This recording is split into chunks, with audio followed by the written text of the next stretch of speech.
Prime Minister Dr. the Honorable Timothy Harris, Honorable Akila Byron Nisbet, Honorable Vincent Byron, Honorable Wendy Phipps, Cabinet Secretary Mrs. Josephine Huggins, Permanent Secretary in the Office of the Prime Minister, Mr. Andrew Skerritt, the media gathered here, good morning. I would invite the Honorable Wendy Phipps, Minister of Transport and Urban Development, et al., to make a statement to the media.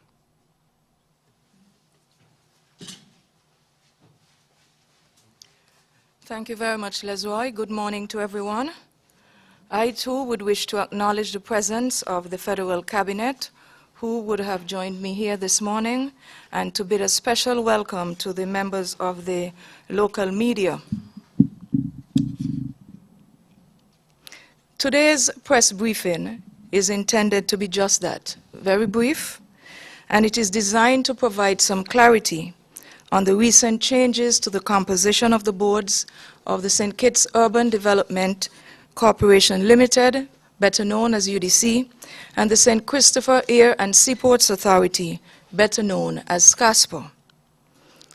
I have been appointed as Minister with responsibility for transport and urban development by virtue of instruments dated May 9th and May 11th of 2022.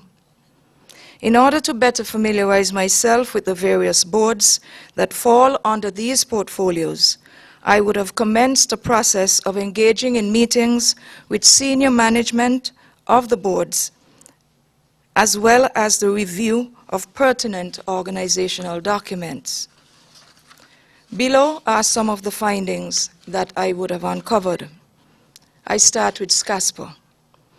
Based on my introductory meeting to familiarize myself with SCASPA, it came to my attention rather that some 62 persons were hired between January 2022 and May 2022.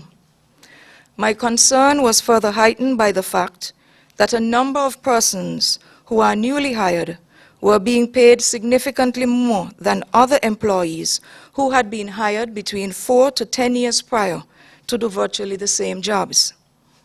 What has exacerbated this situation is that in spite of my written and oral directive to place a freeze on hiring, 5 additional hires were done, with a number of them being paid at this exorbitant rate.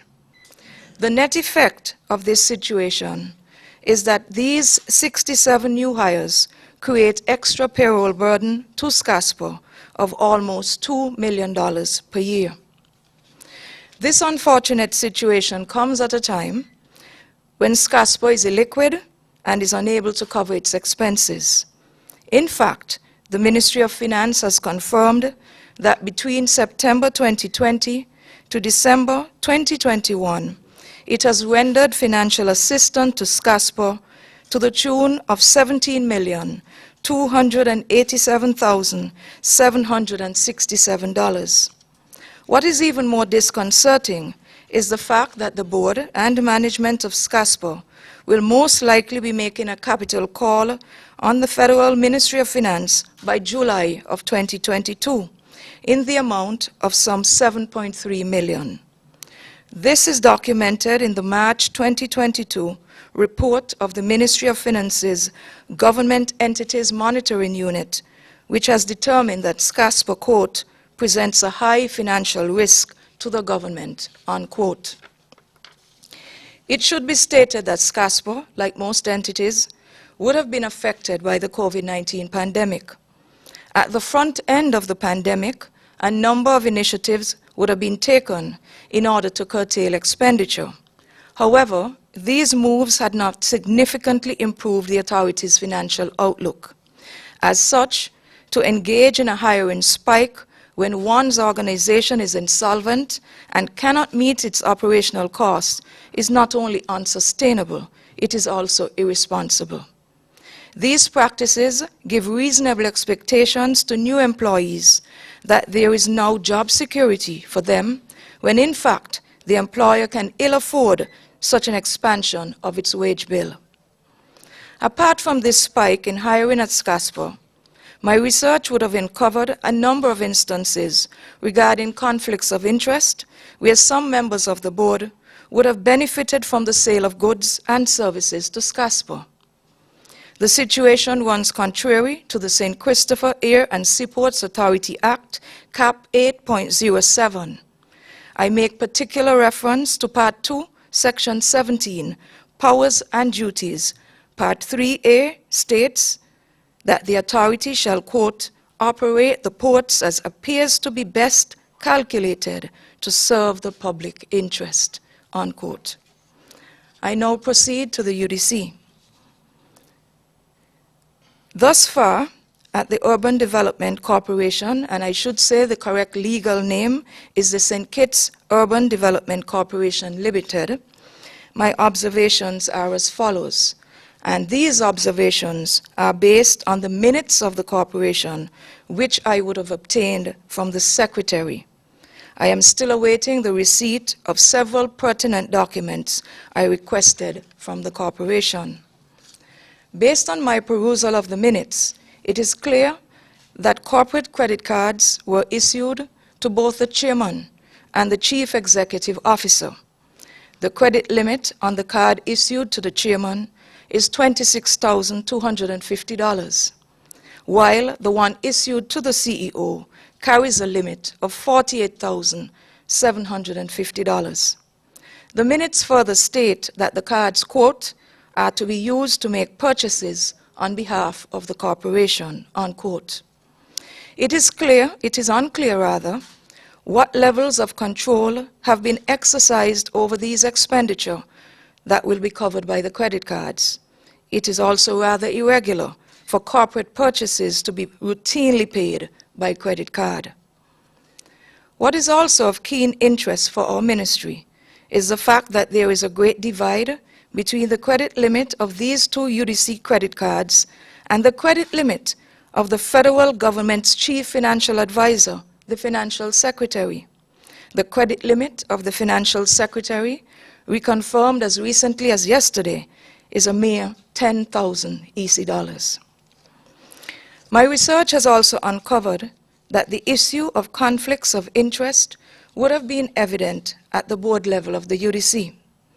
Independent and credible verification proved that one director of the corporation had been asked to resign as a result of him writing a check to himself. It should also be noted that the said director, according to the minutes, quote, was charged with spearheading the project, unquote, to construct a security guard hut at the marina, a topic that has been the subject of much public commentary over the past several months, including but not limited to discourse on the high cost differential regarding construction of a structure of such size and simplicity.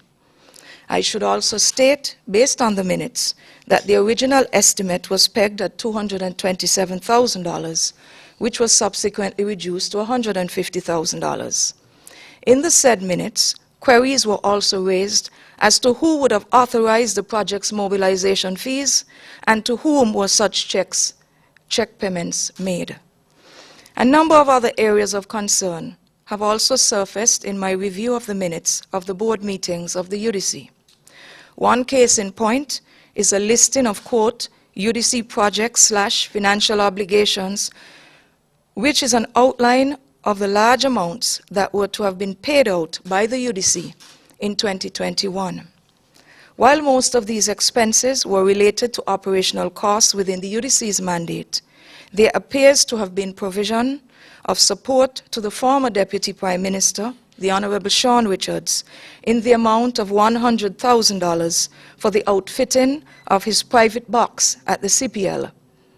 This line item is listed as, quote, support for minister and staff incentives, unquote. While I await the submission of the listed items, financial and otherwise, which I have requested from the UDC, We remain rather concerned as a government by the reports that documents may have been pertinent in assessing the performance and compliance of the corporation are no longer available. We are equally concerned over other reports that efforts have been made to execute significant contracts without the courtesy of consultation with the new minister. And now to the conclusion. In light of these matters at SCASPA and the UDC, the following changes have been made. 1. In the case of the UDC, 3 new members were appointed to serve along with 4 others whose tenure will continue. In the case of SCASPA, 3 new members were also appointed to serve along with others whose tenure will continue. To those directors who no longer serve these 2 statutory corporations, we thank you sincerely for your service. In light of these matters, much of which can rise to the level of accounting irregularity and a breach of fiduciary responsibility, the Ministry is finalizing arrangements for an external audit of the operations of both corporations. We are rather concerned about the manner in which the UDC and SCASPA are being managed, hence the reason for an independent audit. Ladies and gentlemen of the media, I sincerely thank you for your presence here this morning.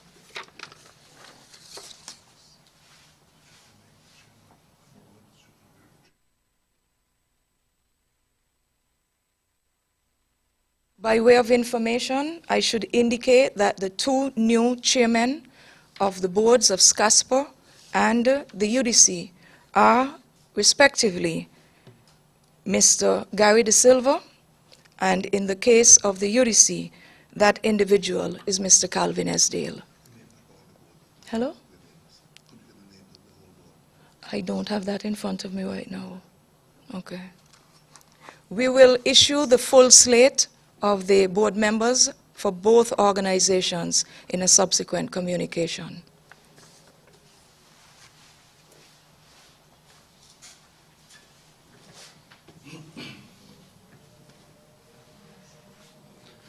Thank you, Honorable Wendy Phipps.